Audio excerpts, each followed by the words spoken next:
కిందకి వచ్చినప్పుడు తోడ దగ్గర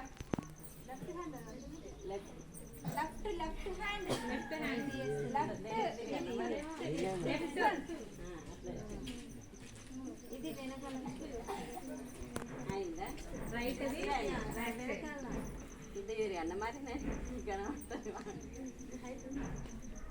లెఫ్ట్ హ్యాండ్ ಅದಕ್ಕೆ ಆಪೋಸಿಟ್ గా ఉంటుంది నీకు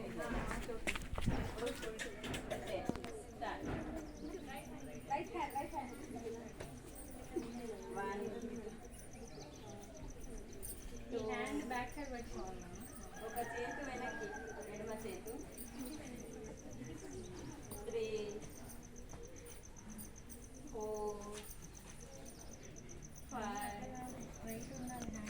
4 ఇప్పుడు మళ్ళీ రివర్స్ ఎడమ కుడికి స్టార్ట్ 1 2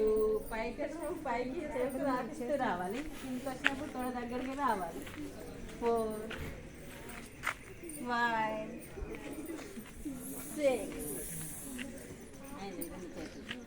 ఇప్పుడు మళ్ళీ రెండు చేతులు ఇట్లా ఆని మీద రెండు ఇప్పట్లా అని ఇప్పుడు రెండు చేతులు కలిపి కదలకుండా వేయాలి ఆటోమేటిక్ ఇప్పుడు చూడండి ఒకసారి ఫస్ట్ స్టార్ట్ 1 2